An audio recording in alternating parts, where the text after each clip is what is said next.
So with our lovely lady, we have our gorgeous Miss Sugar in. So this is her first day at the doggy day school as well, just like our other little Miss W, Miss Winnie. So as you can see, I do like to get the boys and girls warmed up with some lovely Find Its. Oh, if we can run and chew, that's sometimes a little bit of a practice moment. Nice job, Miss S. So I know that for you guys, you've been having trouble sometimes with still loose leash walking in novel environments. Oh my goodness, chewing them. So we may find for her, obviously practicing a little bit in the environment here, but then on nicer days, I would love to also sometimes practice outdoors. So that way we can get a little bit of everything working. Of course, I'm breaking up a few crumbs that were a bit bigger than I wanted. So that way it's a little bit of, again, a teeny morsel. If training treats are rather big and crunchy, even those are great for like around the home or when there's minimal distractions. The bigger the snacks are, the longer it takes for them to break them down, which tends to equal the puppies will get more distracted than if the morsels were little. Probably the size of a pencil eraser or smaller is great, because then your puppy takes a little morsel, gobbles it up, and is ready for the next one. The problem with sometimes chewing the snacks is it takes them a lot longer, and then they might get lost in the environment. But with our lovely Miss S, I was going to warm up a little bit with some play and then go from there with some of those other skills. I know a lot of times if dogs do have a lot of great energy, the problem is we will at times sometimes set them up for moments that are maybe really exciting, and then trying to get them to calm through it could be harder for them. So as you can see, these movement behaviors, and I know she did take a class with you prior, and we did a very nice job in the group setting, and she did quite lovely. I know at times she did get a little excited about the friends. She's done a great job. She and the bigger puppy Zeus were able to play earlier, so he's a Rhodesian pit. Sorry, that was my boy. He was a Rhodesian puppy. So for example, with Miss S, she's also been able to say a couple hellos to our other little Miss Winnie, who is on the other side of the fencing. Winnie's been able to kind of hang out with my little one and throughout the day just do her own little thing and some skills at the same time. So it's been great practice for all the beauties when they're out and about. I think our little Miss S is a little bit tired. She's like, guys, I don't want to go get the Find Its if they're further than about 10 feet away. So, but Miss S is doing a great job. Notice how she can reorient from the Find It back to me. Even if I don't get to say her name or the check-in, like a recall word, no big deal. I want her to start thinking that coming from the environment back to me has value. So we're going to try a little bit with some playtime. I know she really loved the sheepskin tuggy that you brought her, which was awesome, but I'm going to see, she's like, yes, ma'am. We're going to do a little bit of play. So if your puppy is a fan of the flirt pole, she's like, chewing and running is hard. So if, let's say, she enjoys the flirt pole, I would recommend to give this a try here and there. But remember, since it's a lot of kind of faster wiggling and running, we want to make sure that the toy, she's like, where'd it go? Is keep the toy low to the ground. So I know I've mentioned this in a few other videos where the babes are able to practice playing. Remember that this allows your babe to have dog-centric outlets that involve chasing and grabbing for items that are acceptable versus going and grabbing for items that maybe are not the greatest thing.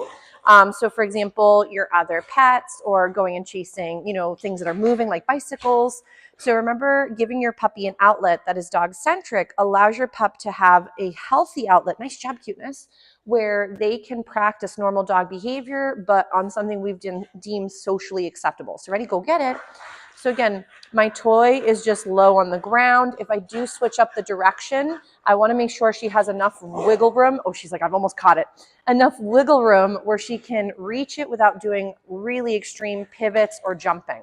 Especially if your babe is not as familiar with a flirt pole, you'll see it does get them tired kind of fast. So you'd only want to do little bits at a time. Make sure your traction is acceptable. So if, let's say, you're doing this in the house, I don't really recommend it because for bigger dogs, there's a lot more space that is needed for the chasing and the grabbing. For smaller dogs, you can sometimes get away with it in the home, but I would highly recommend that you do it in an environment where there is traction, so like a carpet. If we're doing, again, on hardwood or tile or any of those types of surfaces that are slick, your babe can more than likely slip and hurt themselves or even get startled throughout the practice. So you'll see that we're getting catching, shaking, grabbing, biting, all these natural dog responses, which are splendid, but now both her ears are stuck. I love it. That's like speed mode. Hi, cuteness. So with your babe, when they're practicing some of these games, it's a great way to both mentally and physically enrich them while also working that on and off switch. So you can see that sometimes we can rev the engine, get her up and wiggling, but then we might go from movement into she catches it, and then we'd ask her to settle with dropping the item. Or for example, working on other skills, we might go, ready, sugar? Nice. So it could be as simple as name recognition from the toy still being there and available. So ready, sugar? Yes. Because remember, if puppies struggle with over arousal, which is like where they get really excited and almost the brain falls out of their skull, which happens to one of my boys. So over arousal is something that a lot of dogs struggle with. And then the problem there is then their basic skills or the things you may have thought they had well under, their capabilities are now non-existent. So if you're finding your babe is having a hard time generalizing skills from inside the home to outside, it could be that what could be beneficial is practicing play where you can also rev the engine and put the brakes on versus revving the engine and going until you're completely out of fuel. Then you never really work on settling. So right here, yes. So I'm just feeding her for hanging out and being near me and just kind of chilling. I know she's panting because of course she's running and working out. So yes, nice job. So then we might go, are you ready? And then the toy comes alive, go get it. And now my toy can go and frolic again. And we can do another little bit of moment where she's like, chewing is for losers. But if, let's say, she is getting tired, remember you do want to make sure, and she says, lady, chewing is optional. So she gets the snacks up and down. But make sure you're not going so long, oh my goodness, with any of your skill sets from play to basic skills to the point where your puppy just wants to give up. So if let's say she's done a really great job doing some play, I might go into a nice big find it, collect up my toy, and then put it away for another little session. But I would recommend that if your puppy is giving you a hard time, they're having a hard time.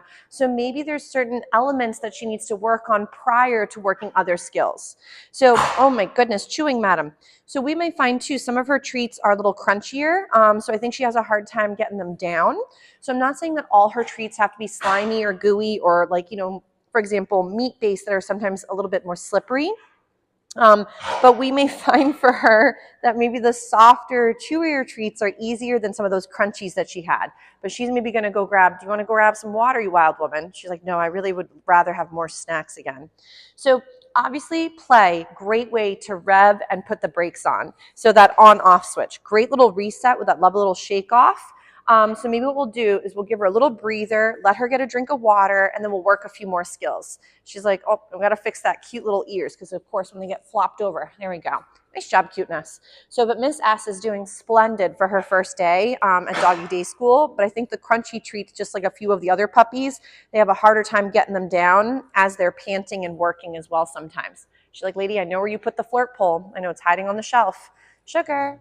Yes, nice little name recognition. We'll give her a little break and then we'll work a few more skills.